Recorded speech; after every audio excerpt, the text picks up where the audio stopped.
Assalamualaikum warahmatullahi wabarakatuh. Perkenalkan, nama saya Sonia Wulandari, jurusan Teknik Informatika kelas 1E. Sini saya akan melakukan praktikum tentang pemrograman dasar bahasa mesin. Itu ada 3. Yang pertama bahasa generasi pertama, bahasa mesin. Kedua bahasa generasi kedua, bahasa assembler. Yang ketiga bahasa generasi ketiga atau bahasa tingkat tinggi. Nah, bahasa mesin sendiri itu bahasa dengan tingkat paling dasar dari bahasa pemrograman. Semua perintah program harus menggunakan kode biner. Memprogram dalam bahasa mesin membutuhkan kegiatan menspesifikasikan lokasi penyimpanan untuk setiap perintah dan bagian dari data yang digunakan. Saya sudah membuat ini contoh tugas yang diberikan oleh dosen saya. Nah, di sini kan ada angka 011010000. Nah, di sini kita mencari inputnya dengan cara kita mengubah bilangan ini ke kode biner. Nah, kode biner dari bahasa tingkat rendah ini atau bahasa mesin seperti ini, teman-teman. Jadi dia itu setiap berkelipatan 2. Jadi seperti ini. Misalkan ini 2 pangkat 01, 2 pangkat 1, 2. Jadi gini dia kelipatannya. 1 ditambah 1, 2. 2 ditambah 2, 4. 4 ditambah 4, 8. 8 ditambah 8, 16. 16 tambah 16, 32. 32 ditambah 32, 64. 64 tambah 64, 128. Nah, di sini yang saya akan jelaskan kenapa bisa mendapat 104 dari angka ini gitu. Kode binernya kenapa bisa dapat ini. Nah, di sini saya akan jelaskan. Nah, di sini kan kita mulainya harus dari kanan ya, teman-teman. Misalkan ini 0, dari kanan 0. Kita ikutin dari kode binernya. Ini udah ketetapannya, teman-teman. Dengan kelipatan kedua. Kode binernya tuh 1, 2, 4, 8, 16. Nah, kenapa dia bisa 64 tambah 32 tambah 0 gitu kan. Maksudnya di sini kenapa ini hasilnya 0? Karena kan di 128 itu 0. Jadi itu kita anggap itu kosong gitu, nggak ada. Jadi ini 0. Terus di atas 64 ini kan 1. Jadi 1 ini kita simpan, nilai 1 dari ini tuh 64. Jadi ditambah 64. Nah, ini juga ada isinya, nilainya ada. Jadi kita simpan 32. Baru ini 0. Nah, kalau 0 kita tulis aja 0 karena itu dianggap nggak ada. Gitu. Kalau 1 sini 8 kita tulis 8. Selebihnya ini kan 0. Jadi ya udah kita tambahkan aja 0 gitu. Jadi 64 ditambah 32 itu 96, ditambah 8 itu 104. Nah, jadi bilangan dari desimal ini yaitu 104. Nah, di sini saya ditugaskan untuk mengubah dari bilangan desimal ke dalam bahasa ASCII. Nih, kurang lebih ini tabel ASCII seperti ini. Ini sudah ketetapan ya, teman-teman. Nah, dari tugas ini saya disuruh mengubah bilangan dari yang saya dapatkan dari bilangan desimal, mengubah ke dalam tabel ASCII. Nah, yang pertama kan yang saya dapatkan itu 104. 104 itu kalau kita lihat ke tabel ASCII, dia yaitu huruf apa ya jadinya ya? 104. Nah, ini 104. H kecil. Nah, untuk peringatan ya teman-teman, bahwa H kecil dan H besar itu berbeda nilainya. Misalkan ini H kecil nilainya 104, H besar nilainya 72 desimalnya. Nah, berarti kalimat yang pertama itu yaitu H kecil ya. Yang kedua, kita lihat desimalnya apa?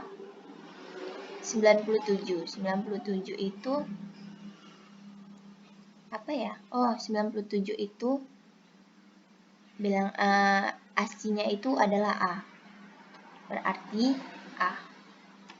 A kecil ya, teman-teman. Jangan salah soalnya A kecil dan A besar itu berbeda bilangan desimalnya. Selanjutnya 105, kita lihat 105 itu I. 105 itu I.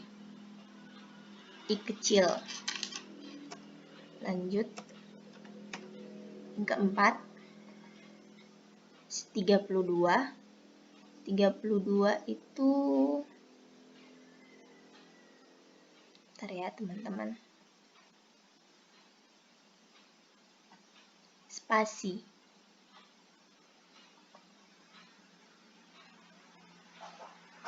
32 itu spasi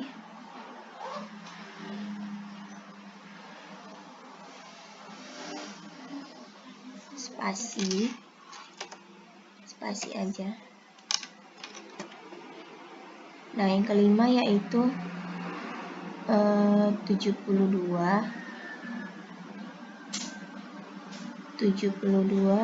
kita lihat 72 ini ya, titik 2.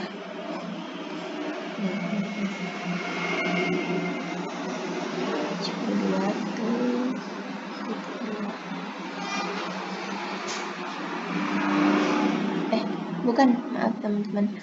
72 itu ini. H. Jadi di sini H besar tapi ya teman-teman. Ke-6 65 itu A besar.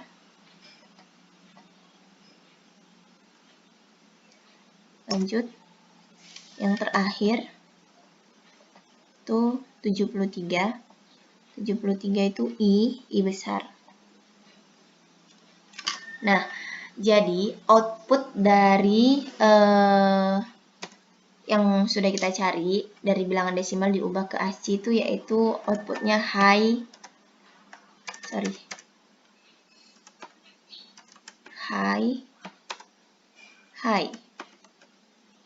Nah, outputnya seperti ini teman-teman.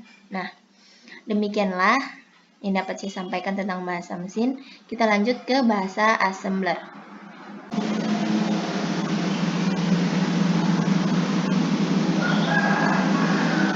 Assalamualaikum.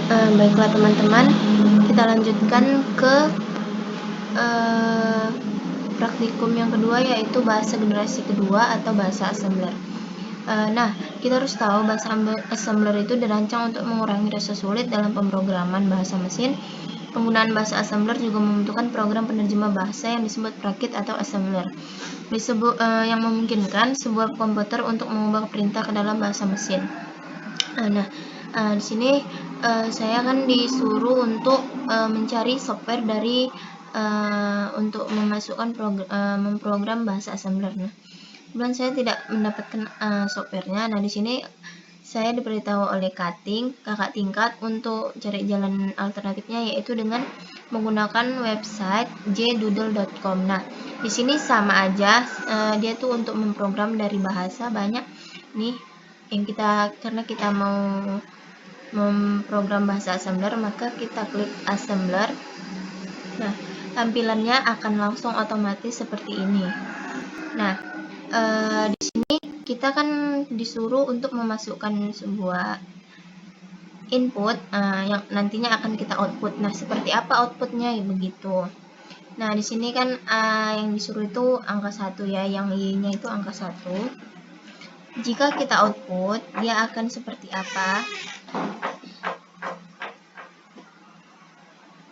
Ya, otomatis akan nilainya jadi 6. 5 ditambah 1, 6. Nah, jika kita ubah, misalkan ini 3. Bentar. Ini angkanya 3. Bagaimana outputnya? Nah, outputnya akan otomatis dijumlahkan sendiri antara Y dan X dan Y. Nah, jadi demikianlah teman-teman yang dapat saya sampaikan tentang bahasa pemrograman. Kurang dan lebihnya saya mohon maaf. Saya akhiri. Assalamualaikum warahmatullahi wabarakatuh. Baiklah teman-teman, kita lanjutkan ke praktikum tentang bahasa generasi ketiga yaitu bahasa tingkat tinggi. Kita harus tahu bahasa tingkat tinggi yaitu disebut juga perintah makro, merupakan perintah makro, yaitu setiap pernyataan menghasilkan beberapa perintah mesin yang kemudian diterjemahkan ke dalam bahasa mesin. Bahasa tingkat tinggi menggunakan berbagai perintah yang disebut dengan pernyataan, yaitu menggunakan berbagai pernyataan singkat atau istilah aritmatika. Nah, sini saya sudah memasukkan inputnya seperti ini dengan nilai X-nya 10, Y-nya 25. Jika kita output, seperti apa hasilnya?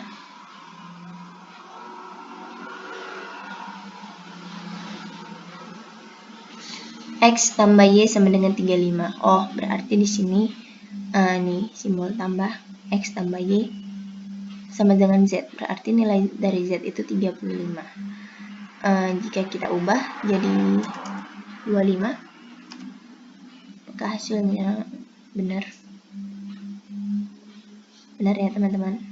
25 tambah 25, 50. Nah, demikianlah yang dapat saya sampaikan. Kurang dan lebihnya saya mohon maaf. Assalamualaikum warahmatullahi wabarakatuh.